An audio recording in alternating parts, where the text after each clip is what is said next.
There was quite a back and forth on CBS the other day. The host here talked to the Chinese ambassador and pressed him pretty aggressively on what China's stance is regarding Russia's invasion of Ukraine. So China and Russia, of course, have business relations.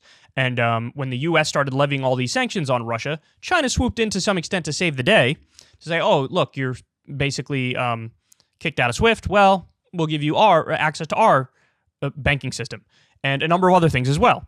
So the CBS host is clearly not having it, and the Chinese ambassador is trying to explain the official position of the government of China. Let's take a look and then we'll react. What the White House is saying that you are in such a position of power here to pick up the phone and call Vladimir Putin.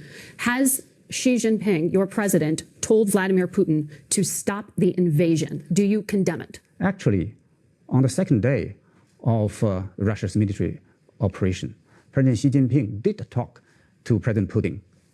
Was that their last asking President Putin to think about resuming peace talks with Ukraine. And President Putin listened to it, and we have seen 4 rounds of peace talks have happened. Let me continue. China's trusted relations with Russia is not a liability.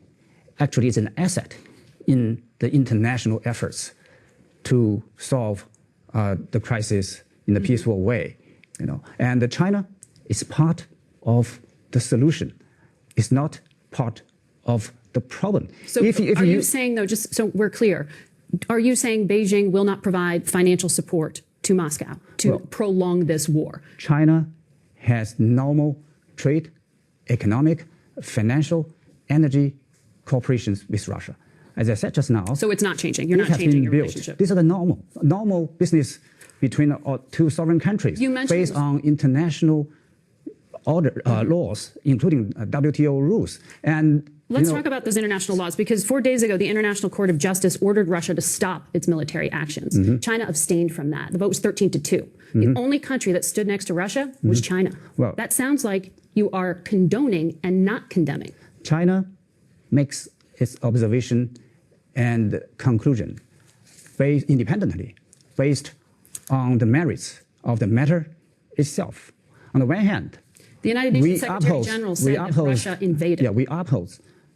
On the one hand, China opposes the UN purposes and the principles, including the respect for the national sovereignty and the territorial integrity of all countries, including Ukraine. Okay. On the other hand, we do see there's a complexity in the history of the Ukraine issue.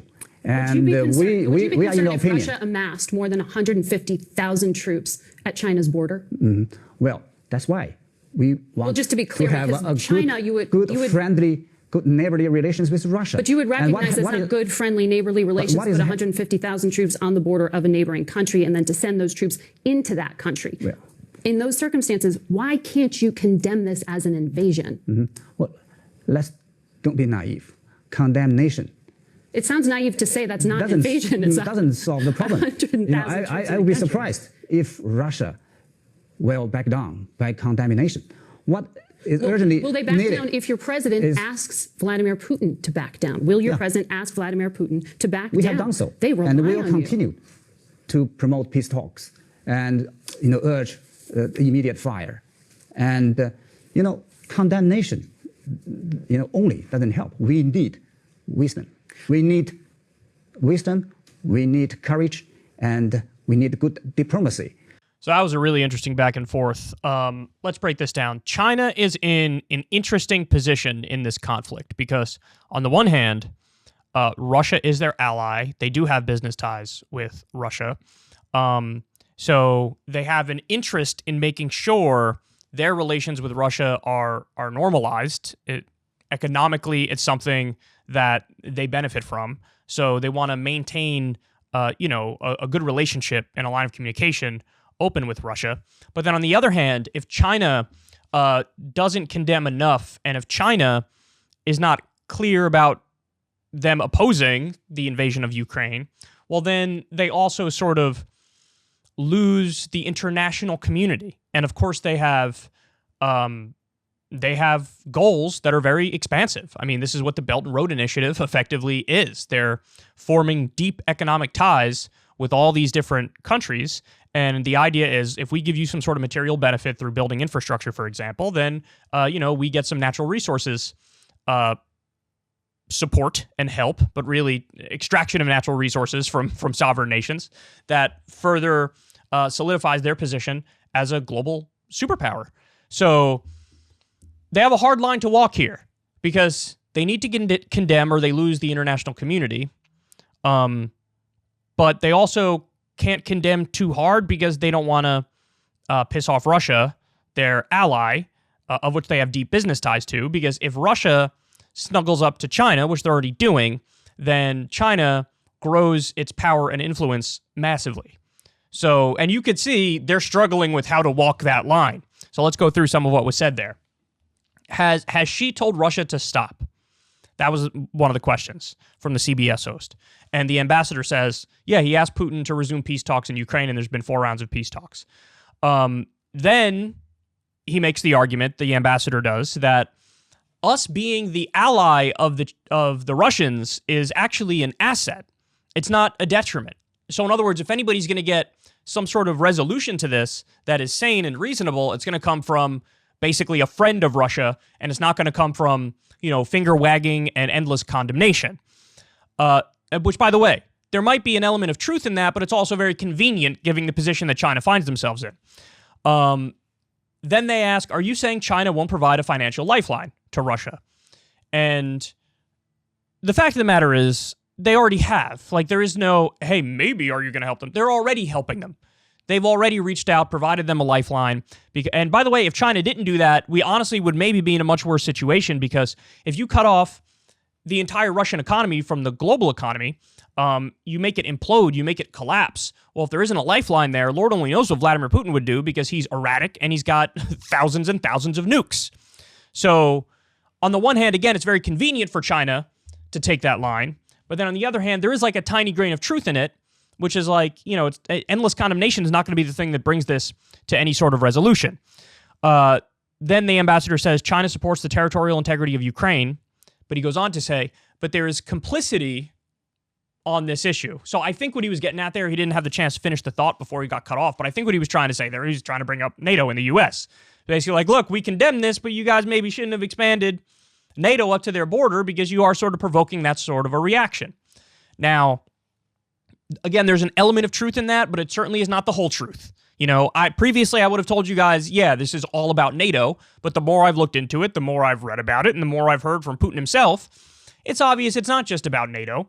The guy gave a long speech where half the speech was blood and soil stuff, which is like, we feel entitled to Ukraine because it used to be ours and now it's not ours, and we built them up and we supported them, and then they turned their back on us, and so we're going to take back what's rightfully ours. Just very flat imperial ambitions. That's what it is.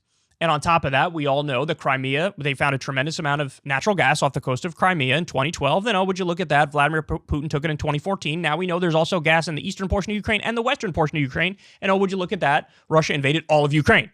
And would you look at that? They're also a petro-state. So they want the natural gas. So that's a portion of it as well. But what China's trying to do here is say, hey, look, man, this is complex. What do you want me to tell you? This is, yeah, sure, what they did is wrong and they shouldn't have invaded Ukraine, but does the West bear some responsibility for it? I think so. So they're trying to make that argument as well. Then you have, why can't you condemn this as an invasion? That was the question. Now, I didn't know they didn't do that, to be honest. I thought that they did effectively call it an invasion, but it's possible that they just are walking that Russia state line of, oh, no, it's a special military operation. It's not an invasion. And that's, rank propaganda coming from the Russian government of, don't call our war a war because then it makes us look bad. It's the same reason that they did the whole, we're accepting that these two regions in eastern Ukraine are independent states, because then that gives them a veneer of international legality over their illegal actions. Because if they're just invading the sovereign nation, it's like, okay, that's a violation of international law, but they say, no, they're independent states, and we have a military alliance with them, so actually we're being defensive by going in there. So you see what they're doing there, it's a trick. But look, he weasels out of it. He could have said right there, we do condemn it and it is an invasion. He could have said that. He didn't say that. He goes on to say, don't be naive, condemnation won't work. Okay, again, there is a grain of truth in that, but on the other hand, the greater truth here is it is an invasion and it is a war, and you're not willing to say that even now? You could say everything you want to say about, hey, here are the factors involved in this conflict that have helped get us to this point, and some of these are inconvenient and the United States doesn't want to recognize. You can make all those arguments, and those would be fair points, but what you can't do is pretend like this isn't an invasion and this isn't a war. This is most definitely an invasion and most definitely a war. But he tries to weasel out of it. He's like, look, don't be naive, condemnation won't work. And then finally you get the, will you ask him to back down? And China says, like, we have asked them to back down, and they didn't back down. So again, what's the main takeaway here? The main takeaway here is what I led with, which is China's in a very unique position as a result of this. Because on the one hand, the conflict is good for them, because this means Russia is sort of depleting itself, and they need somebody to rely on. They can rely on Beijing. If they rely on Beijing, China really spreads its sphere of influence more and more. The more Russia is relying on China, the more they become effectively like a vassal state of China. And so China likes that because that expands their sphere of influence and makes them more and more powerful. So on the one hand, they like this for that reason, but on the other hand, they can't go too far down that road because you lose any international legitimacy if you're too rah-rah the invasion. You're too open and honest about the fact that there are some benefits for you if Russia keeps going. Because if you want to be effectively at some point the world's global superpower, sole superpower, just like the U.S. does, now we lie relentlessly on this front, but the idea is you have to have a veneer of respectability and a feigning of concern for human rights and democracy and rule of law. And so on the one hand, you need to condemn because you have to keep the international community thinking you're an open and honest broker. But on the other hand, there are benefits for China specifically if Russia keeps going. And with Russia being kicked out of SWIFT and then turning to China for that, with economic relations that are definitely, if anything, going to deepen as a result of this, China looks at that and says, now we're being put more and more in the driver's seat here. Because Russia is depleting itself in the midst of this conflict, and they got to turn somewhere, and we're the place that they turn. And so they're in an interesting position. They're trying to walk a fine line. But look, ultimately, don't get it twisted. This is real politic. That's what this is. This is very, pragmatic, practical, zoom out, chess moves type stuff. So there is no real concern, of course, from the Chinese government about, what about the Ukrainian civilians? What about the human rights situation? That's not what they're concerned about. That's not what they care about. In the same way that the U.S. is right now the world's global superpower, we never care about any of that stuff either, even though we lie about it and we try to put the veneer of respectability over it. When it's victims and refugees that are created by our meddling and our wars, we just sort of omit them from the national memory and act like we're still acting in favor of democracy and human rights and freedom, even as we armed Saudi Arabia and they committed genocide in Yemen. I don't know what you guys are talking about. As we starve Afghanistan by levying crippling sanctions on them, where now children and babies are in the hospital and you could see their ribs. I don't know what you're talking about. We're still fighting for human rights and freedom and justice. No, we're not. No, we're not. And by the same token, neither is China. They're looking at this in a very, in a way that is very beneficial to their own state interests. And what's interesting is when you see it laid out bare in such a way like this in an interview, it's obvious, it's obvious. So the most interesting lines there were him calling her naive, and also he's not able to say, yes, this is an invasion, yes, this is a war, and with no caveats, we condemn it. It's always trying to massage the point and trying to tap dance around it, because the open secret is there are many ways in which the Chinese government benefits from what's happening in Ukraine right now. So there you have it. Oh, yeah, one more point. This is actually, I think, the most important point. Look at how aggressive the CBS host was against the Chinese ambassador there. Very aggressive, cut him off a number of times, demanded answers, followed up. And I look at that and I think that's wonderful. But for the love of God, do that with U.S. politicians. They don't. They never do it with U.S. politicians.